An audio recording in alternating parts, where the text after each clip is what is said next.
Case, she rasped, fighting for each breath. Briefcase. The reunion picnic had gone to hell fast.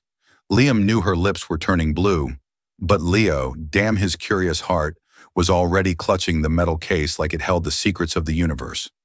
Sunrise would bring satellite trucks and a missing CEO alert. Adelaide Kingsley of Kingsley Biotech. That name stuck in Liam's craw, the same damn company that fueled his sister's addiction. He'd pulled her from the Black River. But here's the kicker.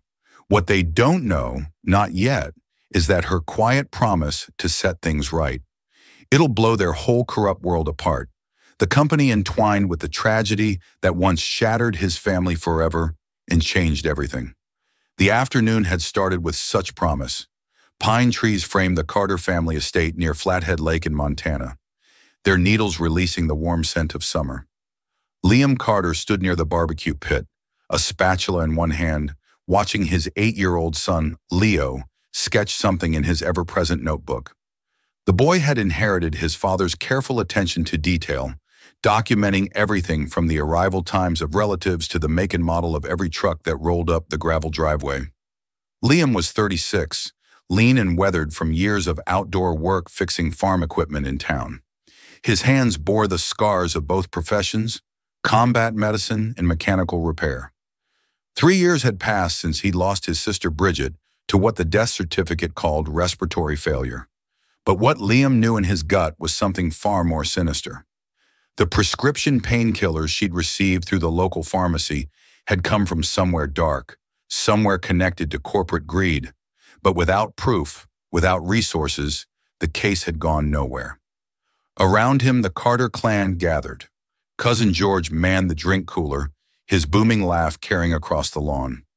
Bonnie, Bridget's younger sister, helped set up folding tables, though her hands still trembled when anyone mentioned Bridget's name. Even Clinton, a distant cousin who'd made it to law school, had driven up from Missoula, though Liam had never warmed to the man's calculating eyes. Leo tugged at his father's sleeve. Dad, there's weird clouds coming. The boy pointed west where a line of bruised thunderheads massed against the mountain ridges. Montana weather could turn vicious without warning, but the forecast had promised clear skies. We'll keep an eye on it, champ, Liam said, ruffling his son's hair. Keep noting things in that book of yours. You're going to be a fine engineer someday. What none of them knew was that 15 Amuro Maiaway, a sleek black sedan, was hydroplaning on a Forest Service road, its driver white-knuckled and desperate. Adelaide Kingsley sat rigid in the passenger seat, her red evening gown incongruous against the wild landscape. She'd left a charity gala in Kalispell without explanation, clutching a locked metal briefcase that contained 3 years of compiled evidence, contracts, emails, ledgers, and one handwritten letter that haunted her dreams. She was 34, the reluctant heir to Kingsley Biotech, a pharmaceutical empire her father had built on innovation, and she'd recently discovered corruption. The briefcase held proof that a third-party supplier, approved by her father and his chief legal counsel, had cut costs by manufacturing counterfeit pain medications. Those medications had reached rural pharmacies across Montana, and they had killed people.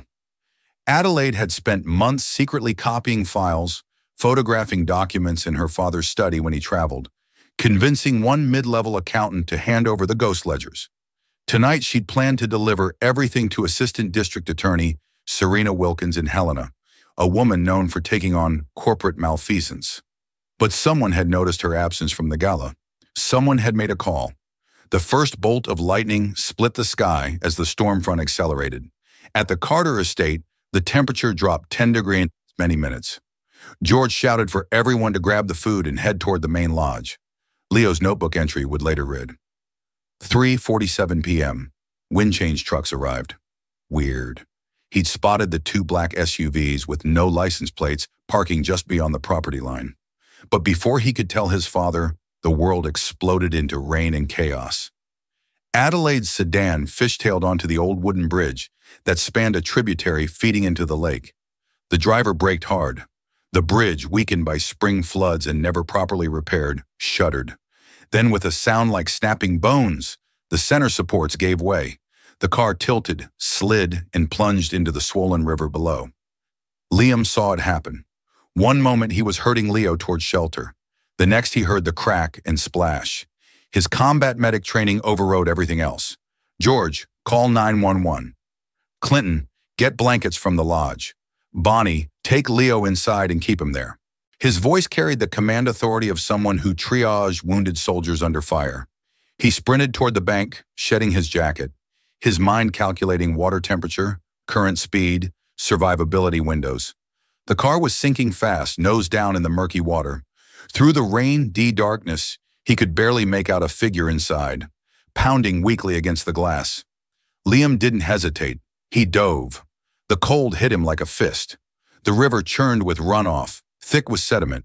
He kicked hard, following the dark shape of the vehicle as it settled on the rocky bottom in about 12 feet of water, his lungs already burned. He found the rear passenger window, braced his feet against the car frame, and slammed his elbow into the glass once, twice, 3 times. On the 4th strike, it shattered. Water flooded in, equalizing pressure. Liam pulled himself through the broken window, found the woman in the red dress tangled in her seatbelt, her eyes half open and unfocused. He yanked his pocket knife free and sawed through the belt webbing, grabbed her under the arms, and kicked toward the surface. They broke into the air together. Liam gasped, rain pelting his face, and pulled her toward the shore. George was there, wading in to help drag them both onto the muddy bank. The metal briefcase had tumbled out of the car and now lay half buried in the gravel downstream. Leo, disobeying orders, had crept close enough to grab it, clutching it to his small chest as if he just rescued his father's toolbox. Liam laid the woman flat, checked her airway, felt for a pulse. Weak and thready, her lips were blue. He tilted her head back, pinched her nose, and delivered 2 rescue breaths. Then he began chest compressions, counting aloud, methodical and relentless. "Come on," he muttered. "Don't you quit on me." On the 18th compression, she coughed. Water spilled from her mouth. She gasped, choked, gasped again. Her eyes fluttered open, unfocused and terrified. Liam rolled her onto her side, supporting her as she retched river water onto the stones. "You're okay," he said quietly. "You're safe. I've got you." George arrived with wool blankets. Bonnie hovered nearby, pale and shaking. The sound of sirens wailed in the distance. But the storm had knocked out power across the valley, and the nearest ambulance was 20 minutes out on flooded roads. "We'll shelter her at the lodge," Liam decided. "She needs warmth and monitoring. George, keep calling it in. Let them know we've got a survivor with possible hypothermia." As they lifted her, Adelaide tried to speak, but her voice came out as a broken rasp. "Case." She reached weakly toward where Leo stood. "Briefcase." "We've got it, ma'am," Liam assured her. "Just focus on breathing." But as he carried her toward the lodge, he caught sight of a small embroidered logo on the lapel of her soaked coat. A corporate gift from some pharmaceutical conference. The design made his stomach tighten. He knew that logo. Everyone in Montana who'd followed the opioid crisis knew that logo. Kingsley Biotech. Inside the lodge, Liam moved with calm efficiency, directing his cousins like an ER team. They got Adelaide out of her wet clothes and into dry thermal layers. He monitored her temperature, checked her pupils, listened to her lungs for signs of aspiration. She was stable, but disoriented, slipping in and out of consciousness. "Call me Ada," she whispered at one point when Liam asked her name. "Okay, Ada, you're doing fine. Just rest." Leo sat cross-legged in the corner, the briefcase beside him, his notebook open to a fresh page. He wrote, "Dad saved her, 4:51 p.m. briefcase, heavy metal locks." He sketched the Carter family crest carved above the lodge fireplace, then added a smaller drawing of the woman's face, peaceful now in sleep. George returned from the satellite phone, his expression troubled. He pulled Liam aside. "Got through to the hospital. They're sending someone as soon as the road's clear. But Liam, I caught a news bulletin on the AM band. There's a missing persons alert for Adelaide Kingsley, CEO of Kingsley Biotech. Left a gala in Kalispell. Last seen heading east." Liam looked at the woman sleeping fitfully on the couch. Then he looked at the briefcase. Then he looked at his son, who was watching everything with those quiet, intelligent eyes. "She's the CEO," he said slowly, "of the company that made the pills that killed Bridget. "What are you going to do?" George asked. Liam was silent for a long moment. Outside, the storm raged on. Inside, the fire crackled. He thought about the Hippocratic oath he'd sworn as a medic to protect life, to do no harm. He thought about Bridget's last days, her desperate fight against pain that had spiraled into dependence, then overdose, then death. He thought about Leo, watching him, learning from him what it meant to be a man of honor. "I'm going to keep her alive," Liam said quietly, "and then I'm going to find out why she was running." By dawn, the storm had passed, but the world outside had transformed. Satellite news trucks lined the muddy road. A sheriff's deputy had arrived, asking polite questions. The story was already spreading. CEO rescued from river by local veteran. Adelaide had woken fully around 5 in the morning, her mind clear, her voice stronger. She found Liam on the porch, drinking black coffee and watching the sunrise paint the mountains gold. She wore borrowed clothes, jeans, and a flannel shirt that belonged to Bonnie. Without the evening gown and corporate polish, she looked younger, more vulnerable. "You know who I am," she said. It wasn't a question. "I do now," Lean replied. "And you saved me anyway. I'm a medic. It's what I do." He turned to face her. "But I want to know why you were running. And what's in that briefcase?" Adelaide sat down beside him, careful to keep distance between them. "I need to make a call to a federal prosecutor, someone I can trust. I have evidence. Evidence that my company, my father's company, has been distributing counterfeit medications through a third-party supplier. It's killed people, probably dozens, maybe more." Liam's jaw tightened. "My sister, Bridget Carter, 3 years ago, respiratory failure after taking prescribed pain medications she got from the pharmacy in town." Adelaide closed her eyes. When she opened them, they were bright with unshed tears. "I'm sorry. I'm so sorry. That's why I'm running. That's why I'm risking everything. Because people like your sister deserve better. And the people responsible need to face justice. Why should I trust you?" The question came out harder than Liam intended. "You're the CEO. You profit from this." She reached into the pocket of the borrowed jeans and pulled out a folded water-stained paper, an email she'd kept as insurance. She handed it to him. "This is correspondence between my father's chief counsel, Clinton Ward, and the supplier. It proves they knew. They knew the medications were substandard, and they buried the reports. I found this 6 months ago. I've been gathering everything since then." Liam read it. His hands shook. "Clinton Ward. My cousin Clinton works for your company. He's your chief legal counsel." Adelaide said, "I didn't know you were related until now. But yes, he's one of the architects of the cover-up." The pieces clicked into place. Clinton's expensive suits, his new car, his evasiveness. Whenever anyone mentioned Bridget's case, Liam felt a cold fury settle over him. But beneath it, a strange clarity. This woman, this CEO, was trying to burn down her own empire to expose the truth. She could have stayed silent, stayed rich, stayed safe. "I'll help you," Liam said. "But there are rules.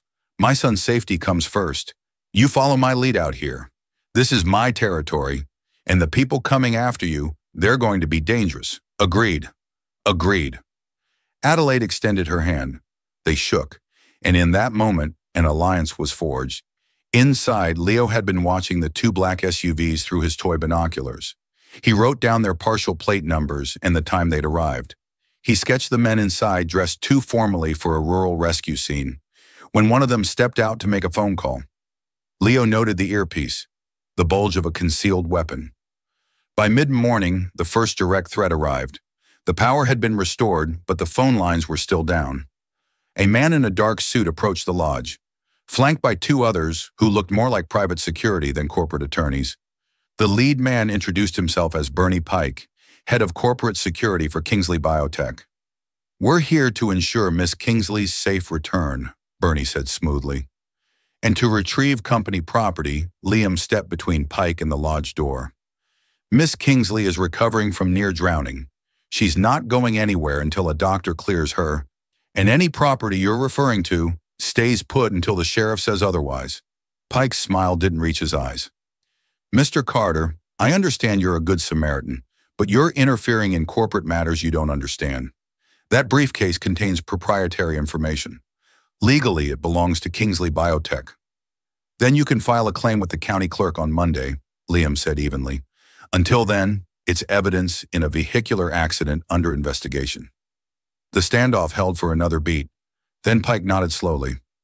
We'll be nearby for Miss Kingsley's protection. Of course, he handed Liam a business card. Call if you reconsider. As they drove away, Adelaide appeared at Liam's shoulder.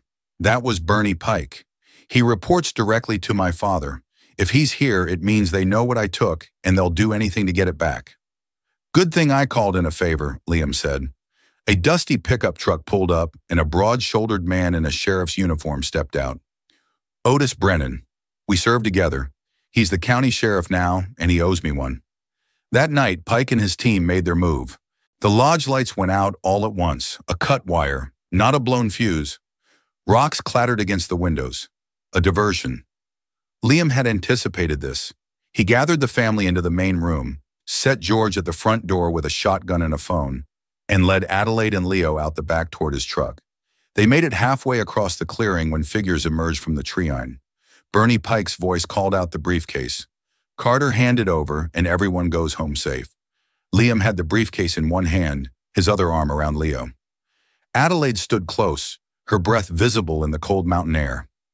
You're trespassing, Liam called back, and threatening a child. Sheriff's already on his way. You want to add kidnapping to your charges? A flashlight beam cut across them. Pike stepped forward, flanked by two men with tactical vests. Last chance. Liam's response was calculated. He pressed a button on the radio clipped to his belt, a frequency Otis was monitoring. Then he moved. Years of hand-to-hand combat training took over.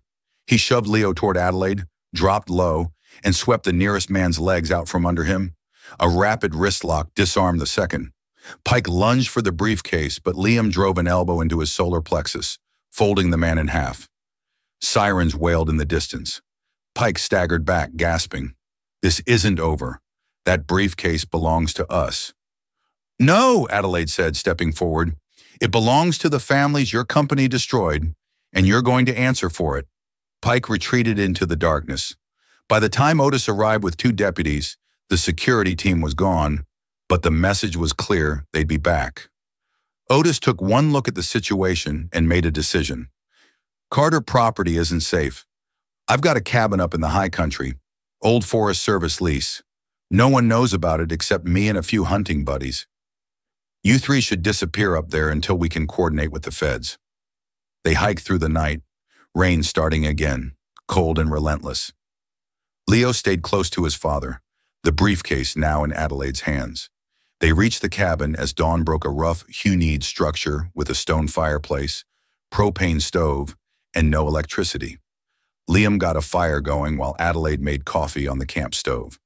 Leo spread his notebook on the table, showing her his sketches and observations. You're very good at details, she said gently. Dad says details matter, Leo replied.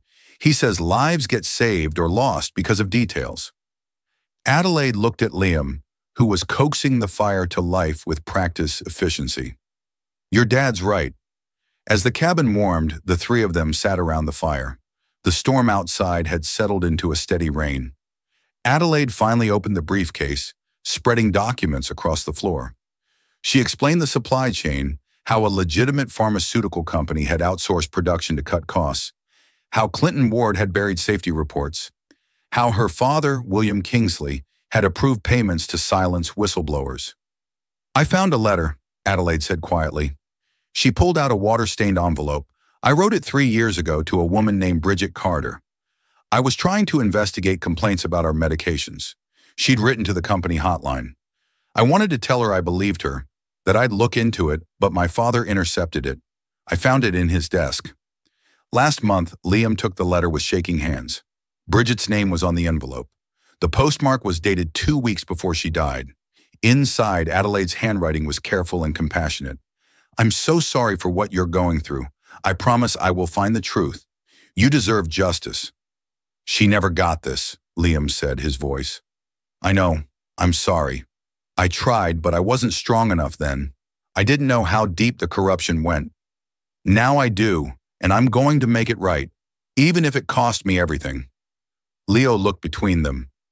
Are you and Dad going to be friends now? Adelaide smiled, tears tracking down her cheeks. I hope so, Leo. I really hope so. Liam made a decision then, watching his son and this woman who was trying to atone for sins, not entirely her own. We're going to Helena. We're going to deliver this briefcase to the prosecutor, all of us together, and we're going to see this through. Adelaide nodded. Together, the journey to Helena took 2 days. Moving cautiously through back roads and forestry roads, Liam used his old military radio to monitor police and emergency frequencies, steering clear of roadblocks. Adelaide reviewed the documents, preparing her testimony. Leo filled pages of his notebook with maps and observations, a child's version of tactical planning, but Pike and his team were closing in. Clinton Ward had filed an emergency injunction claiming Adelaide was mentally unfit and had stolen corporate property. The legal pressure was mounting. A warrant had been issued for the briefcase's return. They reached the outskirts of Helena on a gray morning. Adelaide had called ahead to Serena Wilkins, the federal prosecutor, arranging to meet at the county courthouse, where media presence would provide a layer of protection. But as they pulled into the parking lot, they saw at a wall of reporters, courthouse security, and in the middle of it all, Clinton Ward flanked by a team of corporate attorneys. It's a trap, Liam said. It's our only shot, Adelaide replied. She looked at Leo. Sweetheart, I need you to be very brave. Can you do that? Leo nodded, clutching his notebook. They stepped out of the truck. Immediately, camera flashes exploded around them. Clinton pushed forward, holding up a legal document. Adelaide Kingsley is under court order to return company property. That briefcase is evidence of corporate theft. Anyone aiding her is subject to arrest. Sheriff Otis appeared, his face grim. I've got conflicting orders here, Carter. Federal prosecutor says she's got a right to surrender evidence voluntarily. State court says it's corporate property. Adelaide raised her voice. I'm here to surrender evidence of criminal wrongdoing by Kingsley Biotech. 3 years ago, counterfeit medications killed people across Montana. My company knew, my father knew, and I have proof. Clinton sneered. You have stolen documents and paranoid delusions. Your father's already initiating proceedings to have you removed from the CEO position for mental incompetence. The crowd of reporters surged forward. Leo pressed close to his father. Liam felt everything slipping away. They'd come so far, risked so much, and now it was coming down to a legal technicality. Then a woman's voice cut through the chaos. That won't be necessary. Serena Wilkins stepped forward, flanked by 2 FBI agents. She was 50, silver-haired, with the bearing of someone who'd fought corporate giants before. I am Assistant U.S. Attorney Serena Wilkins, and I'm here to inform the court that the federal government has been conducting its own investigation into Kingsley Biotech for the past 6 months, Clinton pawed. That's impossible. Not impossible, Serena said calmly. A concerned citizen established a dead man switch 3 years ago.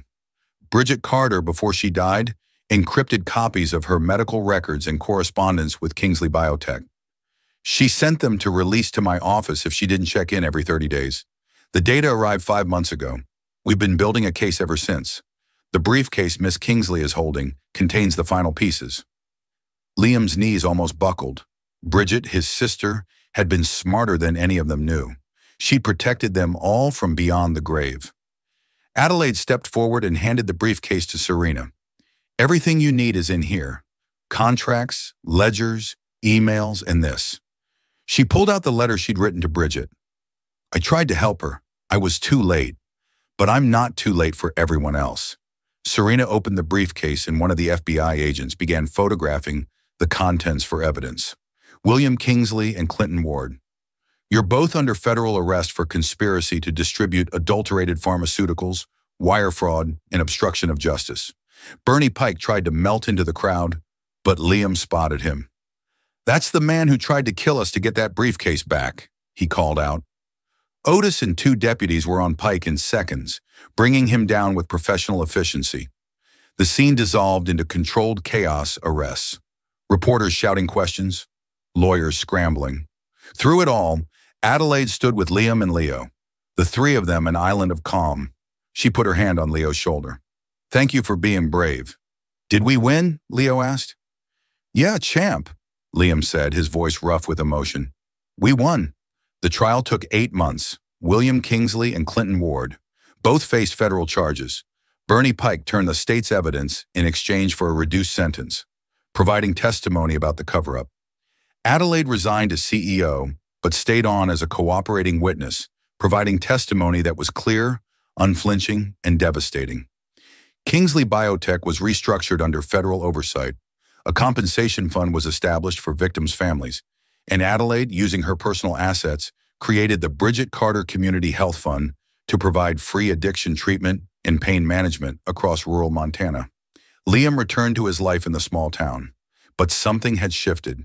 He enrolled in an advanced paramedic certification program, determined to give his community better emergency care. Leo received a scholarship from the new fund, no strings attached, just an investment in a bright kid's future.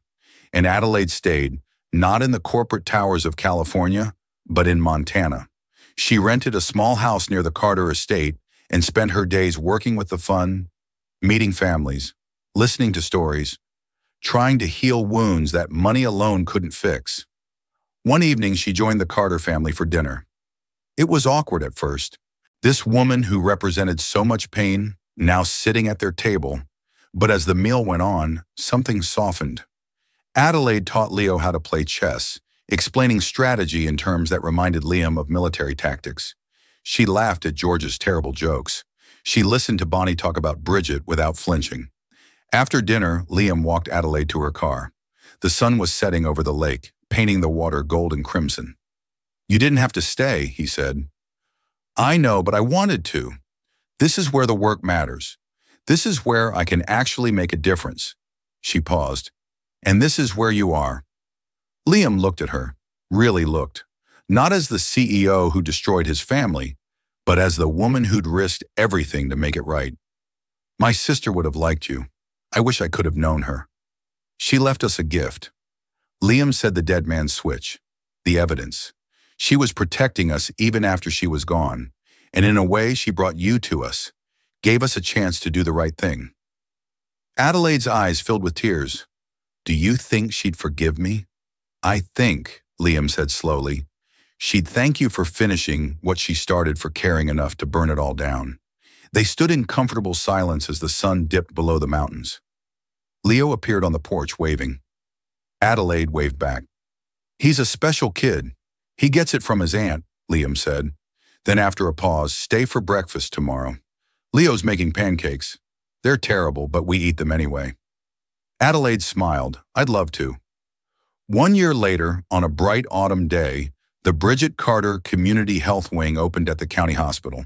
A bronze plaque near the entrance bore Bridget's photograph and a quote she'd once written in a journal. Justice delayed is still justice. Keep fighting. Adelaide stood at the podium addressing a crowd of families, medical staff, and local officials. 3 years ago, my company failed you. It failed Bridget Carter. It failed everyone who trusted us to do the right thing. I can't undo that, but I can promise that the rest of my life will be spent trying to earn back that trust. This building is just the start. Liam sat in the front row with Leo, who was now 9 and growing like a weed. The boy still carried his notebook everywhere, now filled with engineering designs and medical diagrams. He decided he wanted to be a trauma surgeon. After the ceremony, as the crowd dispersed, Adelaide found Liam by the memorial garden. She was quieter now, less polished, more real. I keep waiting for someone to tell me I haven't done enough, she said. You've done more than enough, Liam replied. You gave people their lives back. You gave them hope. We did, Adelaide corrected. You could have let me drown. You could have turned me over to Pike. You could have walked away at any point, but you chose to believe I could change. That mattered. Liam took her hand, a gesture that had become familiar over the months of working together, of shared dinners, of slowly building something neither of them had planned. You kept your promise to Bridget. You made sure her death meant something. They walked together toward the lake, Leo running ahead to skip stones across the water. The Montana sky stretched endless overhead, full of possibility. Behind them, the hospital stood as a monument, not just to Bridget, but to the power of choosing justice over comfort, truth over silence. And in his pocket, Liam carried Leo's notebook open to a page where the boy had written in his careful script. Dad saved everyone. Miss Adelaide made it right. Together, they're heroes, the end, but also the beginning. It was exactly that, an ending and a beginning, bound together by courage, sacrifice, and the slow, hard work of redemption. The briefcase that had started it all now sat in federal evidence lockup, its contents having brought down an empire and built something better in its place. As the three of them stood by the water, watching the sun paint the sky in shades of gold and amber, they were no longer victims and perpetrators, no longer divided by tragedy. They were simply three people who'd found each other in the darkest moment and chosen to create light. And that, in the end, was justice.